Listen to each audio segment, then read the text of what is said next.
Jay, welcome to the program. Hey, Russell. How are you doing today? Very good. Jenna Jay is the hostess of On the Ropes Boxing Radio. Jenna has interviewed many of the biggest names in the sport of boxing, including Timothy Bradley, Shannon Briggs, Jerry Cooney, Miguel Cotto, Nonito Donaire, George Foreman, Ricky Hatton, holy smokes, Larry Holmes, Evander Holyfield, B-Hop, Iron Mike Tyson. She's the real deal. You can listen to On the Ropes Boxing Radio with Jenna Jay at otrboxingradio.com. Jenna, you were at the MGM Grand this weekend in Vegas to watch Floyd MAYWEATHER, Canelo Alvarez. Jenna, your thoughts on the fight? The fight, to quote the late, great Emmanuel Stewart, it went exactly the way that I thought it would. So what I saw in the MGM Grand was Floyd MAYWEATHER Jr.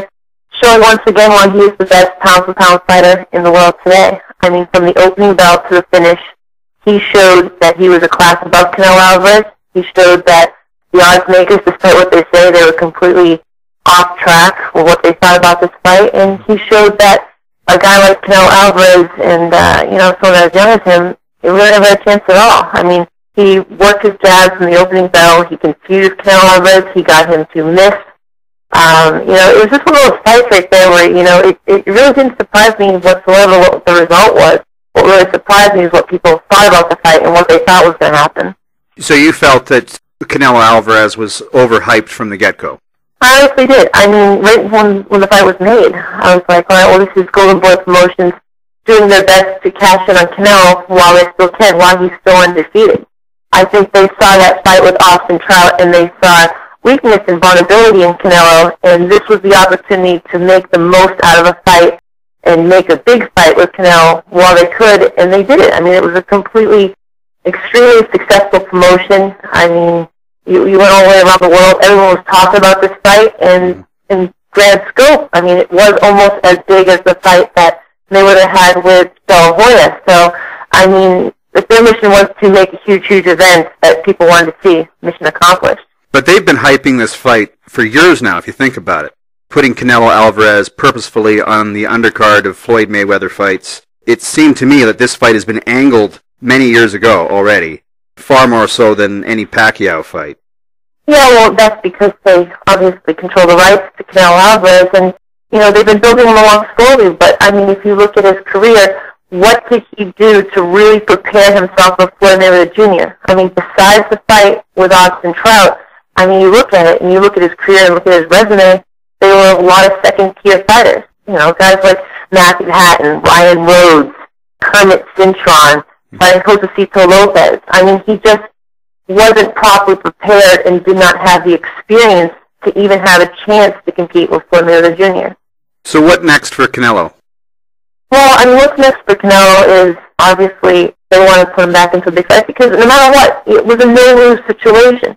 You put him in there with Floyd, he wins, and if he loses, the scope of his career has been increased. More people know who he is, and his next fight is going to be a big pay-per-view, and if they can do it, and it's the fight that they said during the post-fight press that they want to do, it would be a fight between Miguel Cotto and Canelo Alvarez. I think there'd be a huge fight. Mexico versus Puerto Rico.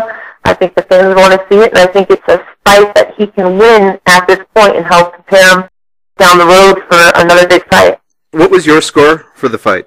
Honestly, I had it pretty damn wide for Floyd. I had it 119-109, and, I also had a little bit of a down in the fight, so when the scorecards were actually read, and I had that 114-114, all I could say was, that's boxing for you. It doesn't matter what happens in the ring sometimes when they have their preconceived notions. It just comes out the way they want it to come out.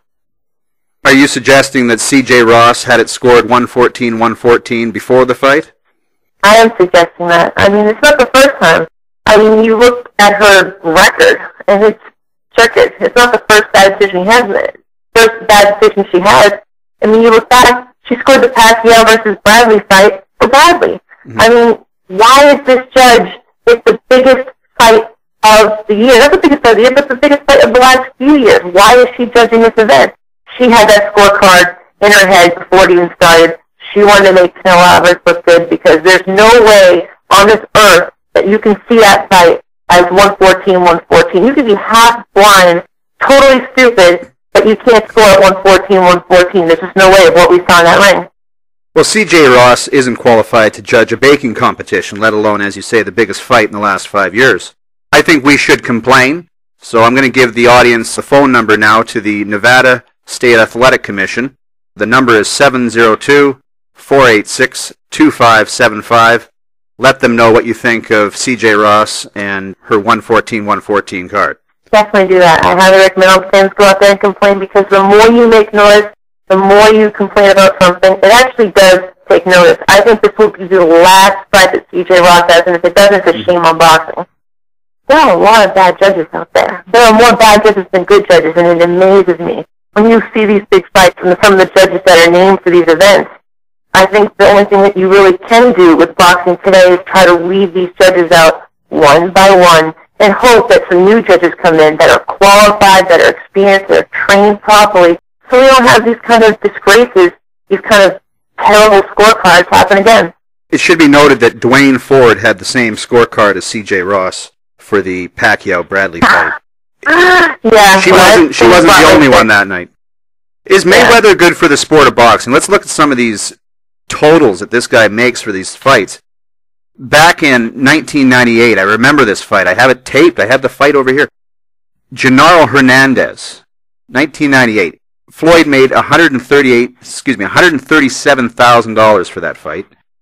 2001, you have Diego Corrales, huge fight. I had 10 people over that night. $1.75 million. $10 million, Oscar De La Hoya. $25 million, Victor Ortiz. $42 million, Canelo Alvarez. How big does this bubble get? Honestly, I think he's really maxed out in terms of what he can make for one particular fight, because Canelo Alvarez was the biggest star available for an event that he could do that was with Golden Boy Promotions. So, the bubble, I think it's reached its pinnacle of what he can make for a payday. I think his next fight out, he'll probably make around $35 million, somewhere in that range.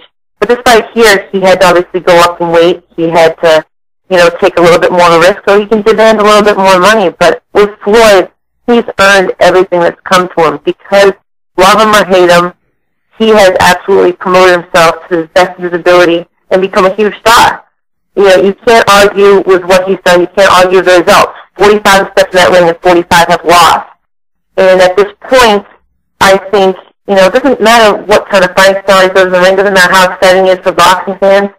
He continues to win, and as long as you keep winning, as long as you have that zero, you're everything that is coming to you. So what happens if he loses? And let me ask you this, what's the worst way he could lose? You would most likely think being knocked out is the worst way he could lose, right? But what if somebody actually goes in there and outboxes him? Perhaps that's the worst way he could lose. That would be the worst way he could lose, and that would say that he's no longer the fighter that he is. Because if he is completely outboxed with the style that he has, that means all his physical attributes have left him and declined. In his last few fights, we've seen the footwork back, the speed has always been there. The movement, the angles. At a certain point, though, it's really hard to even imagine Floyd losing a fight by decision, because he's like Bernard Hopkins all the way. He knows the sport so well. He knows it down to a science, how to just be out of the way of these punches just a little bit. That him getting outboxed is really far from potentially happening. Him getting knocked out is a more likely thing as he gets older, because when you do get older, when you do slow down, that little fraction that you bought yourself, that little bit of space, sometimes you can't find it, and that's when you get caught. That's when you get knocked out. So it would be definitely bad for him if he got outboxed in a particular fight, but the more likely result of him losing would be by KO. But unlike Roy Jones, who didn't have the fundamentals of boxing that Floyd does, Floyd has the well of knowledge. When Roy Jones' physical gifts diminished, he was done. Exactly. Floyd has knowledge. He has the smarts, the ring knowledge, and he also has an excellent trainer, formulated opinion in his corner. He's not just counting on his physical ability. And his physical ability obviously has made him the greatest fighter of today.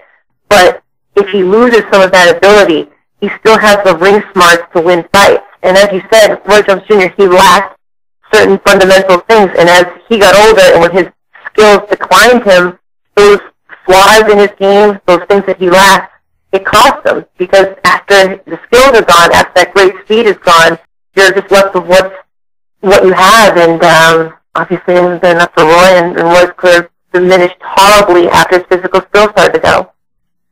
Mayweather isn't just a boxer. He's a brand. Yeah, I know he is definitely more than just a boxer. I mean, he is the brand of boxing right now today. He is the face of boxing today.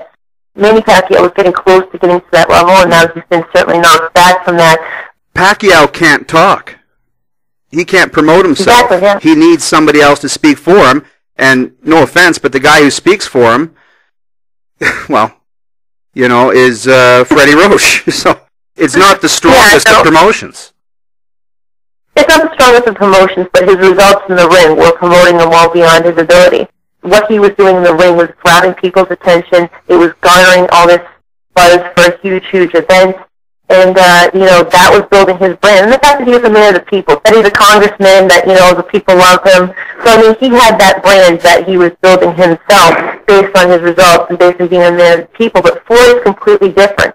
He has built his career a lot, leaning on that record. At 0, being undefeated, the fact that he could talk up these fights, the fact that he had the 24/7s, now the all-access shows. Floyd has built himself beyond boxing. He's kind of transcended the sport. I mean, he's done WWE, he's a huge brand, the Money Team promotions. I mean, at this event right there, I swear, half the damn people that went to the MGM were wearing the Money Team shirts. I mean, it's amazing the amount of scope that he's built in his career. Yeah, you were at the fight. What was the mood like, and what was the reaction from the crowd after Mayweather had won his 45th fight? Well, I mean, the mood of the crowd, you know, the mood of the crowd is actually towards Canelo. Even though the audience really was actually split, the Mayweather fans weren't that vocal, weren't that boisterous. It was the Mexican fans that were supporting Canelo that were really pumping up the atmosphere of the fight, really, you know, building the anticipation for what we were about to see.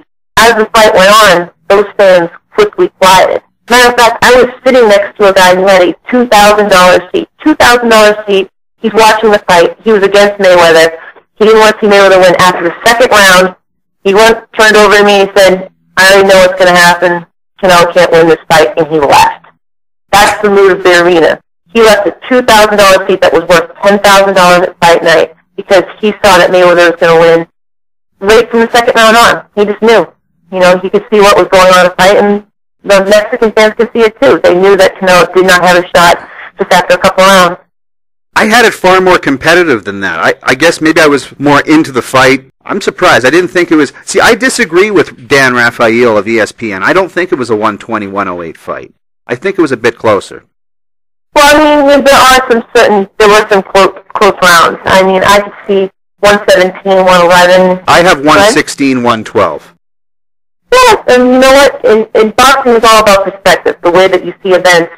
You know, it all depends on you. When you watch a fight on TV, it looks a lot different than it does in the audience, and vice versa. So, I mean, from my perspective and from my seat and where I was sitting, and it actually wasn't bad at all.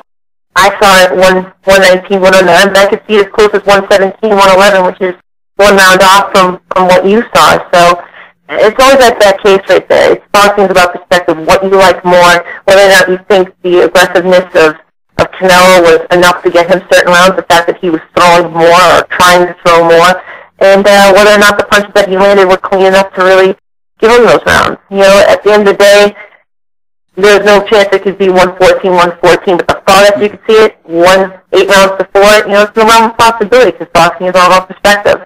Well, I think people have to understand that when you're scoring a fight, you don't score the fight assuming that Mayweather won the round.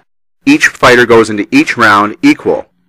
So that's definitely the way you should score a fight. Actually, I had to score the fight very objectively myself because I had invested interest in Mayweather, so I wanted to give every round I could think of to Canelo Alvarez, but just from my vantage point and my perspective, I just wasn't seeing the punches landed. He was missing a lot, and it's a set fraction of an inch that, you know, fully gets himself was winning them those rounds, I thought. You've interviewed both Roger Mayweather and Floyd Mayweather Sr. It was Floyd Mayweather Sr. in the corner for Floyd this time. Who's the better trainer? Well, to be honest with you, I've always thought Floyd Mayweather Sr. was a better trainer, and I always thought that Floyd could do certain things better in the ring if he just had that influence back with him. the guy that taught him boxing. Because Floyd was starting to lose certain things, some things as an amateur, being such a, an excellent amateur boxer going to his professional career. As your career goes on, you sometimes forget those little fundamentals. And Floyd was stopping, moving his feet. The Cotto fight was honestly one of his performances that actually looked like he was showing the decline because of the way he was fighting. And he needed to have his father back in his corner to help get him back to doing what he used to do and show the full range of his skills. As who I think is a better trainer, I think Floyd Sr. is a better trainer. While, Roger Mayweather was clearly a much better fighter, I think as a trainer, the style that Floyd Sr. adapted, the roll of shoulder that he adapted and his son perfected, I think it's a perfect mix. And I think as long as those two are working together, I don't see anybody that's going to be beating Floyd because he will keep Floyd on task and get him to do his thing. That shoulder defense, I don't know if you've noticed, but a lot of fighters are starting to try to use that now. Earlier in the night, in fact, Ishe Smith was doing a pseudo-Mayweather shoulder defense, but no one can quite pull it off. No one can. I remember talking to Floyd Sr. He was talking about trying to teach Oscar De La Hoya the shoulder roll. Yes, I remember. He said it just didn't work. He couldn't do it. He couldn't get him to adapt it with his talent. Certain fighters can't. Adrian Broner is doing a respectable job with it, but we've seen fighters try and fail. Andre Berto, he tried to do the roll of shoulder, he tried to adapt Floyd's style, and it was disastrous for him. So, certain fighters that have excellent speed and reflexes are trying to adapt that style to their game, but it just doesn't work for everybody, and you really need to perfect it to have true success with it. Let's look at some possible opponents for Mayweather now. I'm just going to throw the names out there. You tell me what you think. Carlos Molina. Carlos Molina, when he was at the post-fight presser and he was talking, and he said, I'd like to fight Floyd. I have a belt at 154. I would say 1/4 of the press last. I mean, he's a good fighter, but it's a fight that could never sell in a million years. He's got 6 professional KOs. You can't try to sell an audience or anybody on the fact that Carlos Molina can beat Floyd. You can't. He's I would say, has maybe a quarter of the boxing skills. He has a ton of determination, ton of heart, but there's nothing that you can interest boxing fans to make them want to see that fight. So I can't ever see that fight happening. Austin Trout. Well, Austin Trout, if he still had a title and he was still a champion and undefeated, that was a fight that you could sell, because I always thought the fight between Canelo and Austin Trout was a very smart, intelligent move, because no matter who won, you could try to sell a fight for Floyd. An undefeated American champion, Austin Trout, that would have sold a fight. But Canelo won, that made it a huge mega event. But, Austin Trout wasn't a viable opponent. Right now, as he sits, he's not a viable opponent. He doesn't have a title. He's not undefeated. I just can't see that fight happening either for Mayweather. And Trout's quite a bit bigger. But let me ask you this question. This was brought up by Mark Weisenmiller for the USA Boxing News. Was too much made out of the weight difference? 15 pounds difference. Canelo was 15 pounds heavier on fight night. Are not professional fighters prepared to fight at pretty much any reasonable weight? Yes, I mean, it depends, how much a fighter has to drain to cut weight. I mean, we saw Chad Dawson go down to 168 pounds. He wasn't the same fighter. A light-hitting Andre Ward, he knocked him out and dominated him. It ruined him trying to get down to that weight. There's a certain weight level that you can get comfortably. Those 2 pounds that Canelo had to lose, I don't think it affects him. I think too much was made about the weight. Gaining 15 pounds, that's really standard. For anyone that's a natural guy in the division, 10 to 15 pounds is the mark of weight that we generally see. But weight doesn't mean everything. You can make it, you can make all you want out of it. Julio Cesar Chavez Jr. usually has 20 pounds on people when he goes into the ring. Antonio Margarito had about 17 pounds on Pacquiao. It doesn't matter. What matters is what happens in the ring. And if that fighter hasn't drained himself completely to make that weight, then the extra weight advantage isn't going to be much of an advantage at all. Carrying on with the potential opponents, Timothy Bradley. Well, Timothy Bradley would be a very viable opponent. It's a guy that they would love to make a fight for. But the problem is, he's with Top Rank. And as long as he's with Top Rank, that fight will never happen. Mm-hmm. Floyd has what he has with Top Rank. He has a history with Barbarian. And it's very hard to make any fight because, you can't get any more diverse than the two companies. Because it's not just the two companies, it's the two networks now. HBO and Showtime are against each other because HBO refuses to work with Golden Boy. So, unfortunately, the politics of boxing will stop that fight when it's a very, very logical fight that really should happen. Fortunately, it's not. But, of course, Quincy Bradley's got work ahead of him. He has to beat Marquez. If he beats Marquez, that's a fight fans will be begging for. But unfortunately, I still think it won't happen. And Bob Arum's such a prick. He won't play nice. What's that? I said Bob Arum is set in his ways. He's cranky. He's a little older. It happens. You get older. You don't want to change. You don't want to work with people. You don't want to talk with people. And it happens. I think Golden Boy Promotions is more willing to work with Top Rank than Top Rank is willing to work with Golden Boy. Yeah, but you never know. I agree. Devin Alexander. Well, Devin Alexander, the talk is that he's fighting Amir Khan. I don't know if it's 100% yet, but if he can beat Amir Khan, he would be a viable opponent. But don't forget, Floyd, he messed with that a little bit. He said that he was going to fight Devin Alexander before, and the fans, they tore him a new one. Before he fought Robert Guerrero, he said that. He suggested he was going to fight Devin Alexander, and the fans ripped him. And I don't know if he did that as a stealer or just to mess with the audience or actually see what people would say, but that particular fight there, he'd have to win. He'd have to beat Amir Khan. He'd have to win impressively to garner a fight with Floyd. But I don't think that's one that the fans really would want to see. Manny Pacquiao.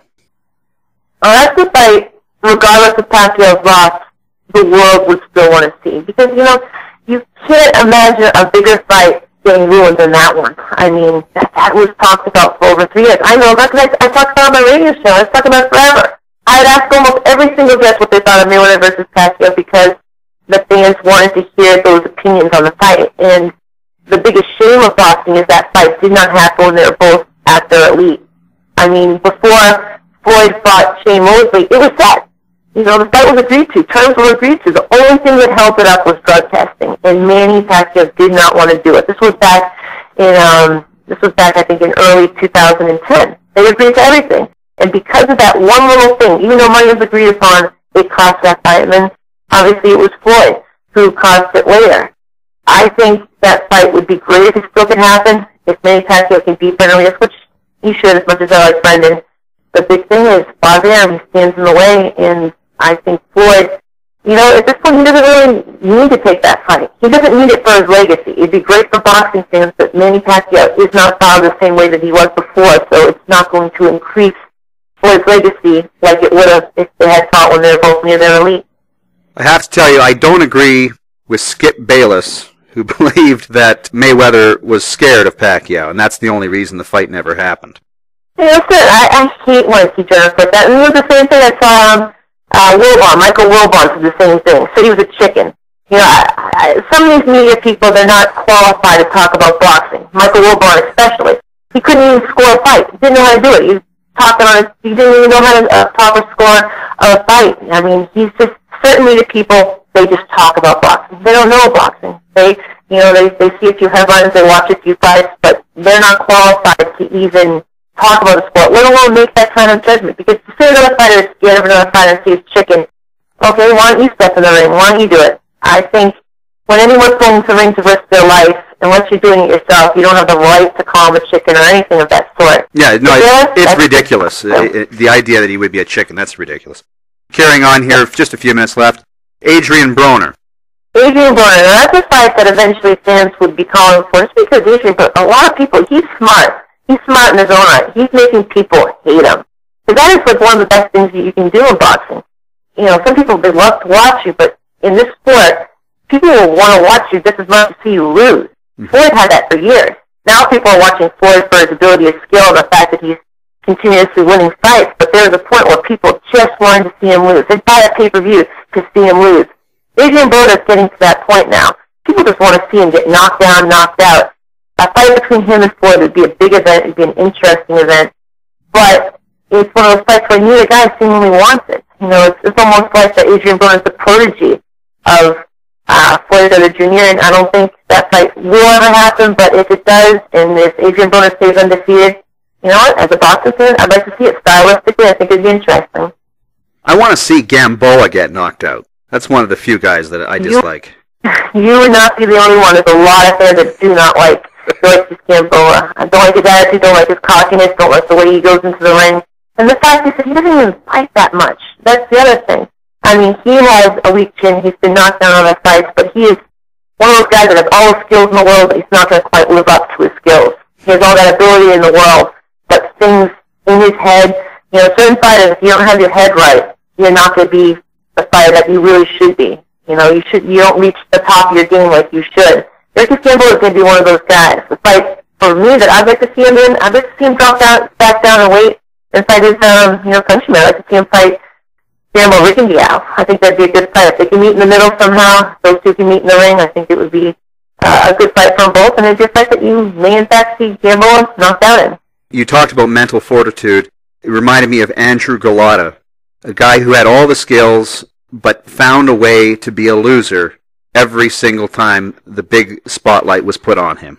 Yeah, no, there are certain fighters like that. Andrew Galata, that's a very good example. I watched him. He had excellent. When he was younger, he had a really good jab. He had an excellent movement in the ring.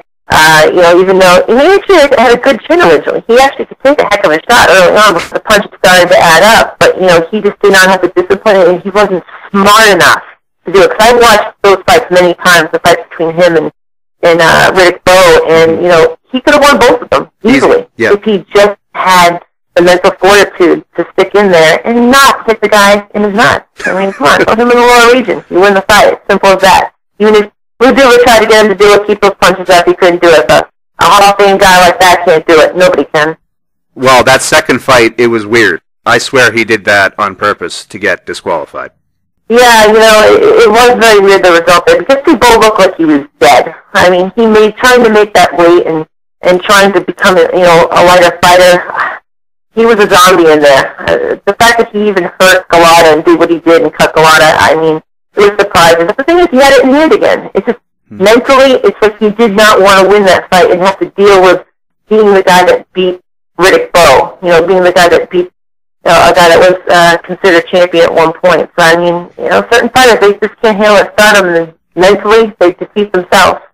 Now, here's the fight that I think Floyd should make, because I think it has the biggest marquee value. Sergio Martinez. Yes, that is the fight that I always wanted to see more than a fight with Manny Pacquiao. That was the fight that I thought truly would test Floyd as a fighter, because Sergio Martinez, he has an awkward style. He's a southpaw. Floyd has had trouble in the past with southpaws. I thought it was the perfect guy to put in there with him. And the fact that, Sergio would have to drop down to 164 and Floyd obviously would have to come up. Everything about that fight told me that would be the one that could really test Floyd. That could be the one that could give him his first loss, potentially. I didn't think Sergio beat him, but I thought there would be the risk there.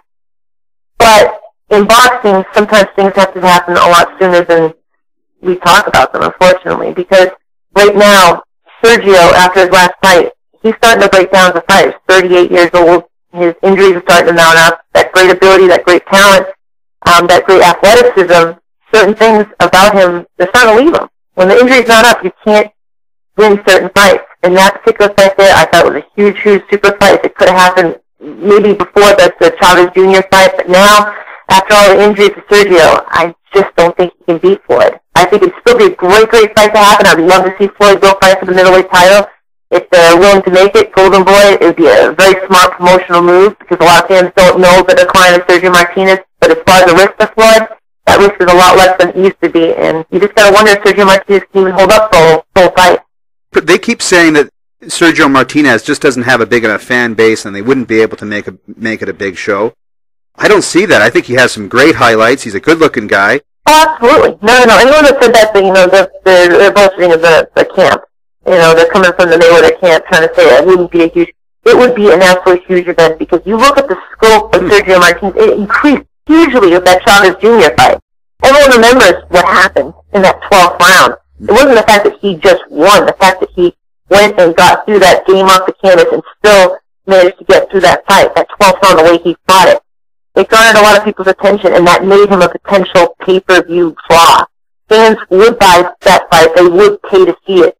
Because at the end of the day, Floyd's going up fight the middleweight champion of the world, the undisputed middleweight champion of the world.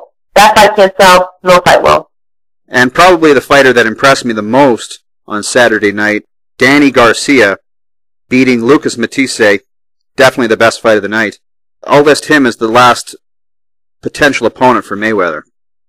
That is the most logical opponent for Floyd MAYWEATHER Jr. I mean, Danny Garcia impressed me, and I've been critical of Danny Garcia in the past, and I actually picked him to lose the fight. I'll be fully honest about that because I've seen his previous fights. I've watched him in his fight. The first one was Eric Morales. I thought he was easy to hit. Within that fight, he had a bloody nose, that the punches were starting to add up on him. If he didn't land that right hand that dropped Eric Morales, that fight might not have went his way. He was getting outboxed by Amir Khan before he knocked Amir Khan out. And then the Zab Judah fight, Zab Judah was coming on late, and it showed Danny Garcia again having, weak defense, that he could get hit with punches. And, the big question was, all right, well, what happens when you throw him in there with a real puncher, a guy who kicks like a horse like Matisse? When he gets one of those punches, do you think he'll take it? Well, he proved it. He proved he can take those shots. And he proved that he, fundamentally is a good boxer. I mean, he did what he had to do to get the victory there. He didn't hide. He didn't run.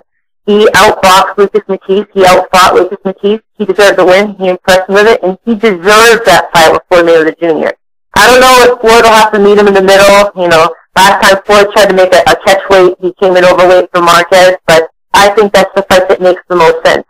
Two undefeated American champions facing off against each other. The welterweight champion, the junior middleweight champion versus the light welterweight champion of the world. It's a fight that can sell, and I think fans would honestly want to see it. Jen, it's been great having you on the show. Tell me about your program on the Ropes Radio, and when is your podcast, and how can the audience listen to your show? My show on the Box Radio, it's been around since 2008. If the fans that want to go check out the show and listen to the show, you can go to my site, otrboxingradio.com. You will find all the articles, posters, podcast episodes, and transcripts from the Big Star interviews that I've had on the program there. If you guys are bored, you want to drop a few hours, you want to hear from some legends of the game, some boxers, check out my website, listen to my show. You can hear my views breaking down the boxing events, and that's the way to go, guys. otrboxingradio.com. You can catch the latest in my show. That's when the show comes out. It's just generally, I used to always be a Monday show, always come out on Mondays, but generally it's Thursdays, second Thursday of every month. I put out a new show out there, and if you guys keep checking back at the site, you will find my new podcast out there, and I just hope you guys continue to listen to the show and enjoy it. Jenna J., thank you so much for being a guest on the program. All right, well, thank you so much, Russell. It's been an absolute pleasure. I look forward to hearing some more of your files. Listen to some of the radio. You do an excellent job of what you do, and thank you for having me on your show.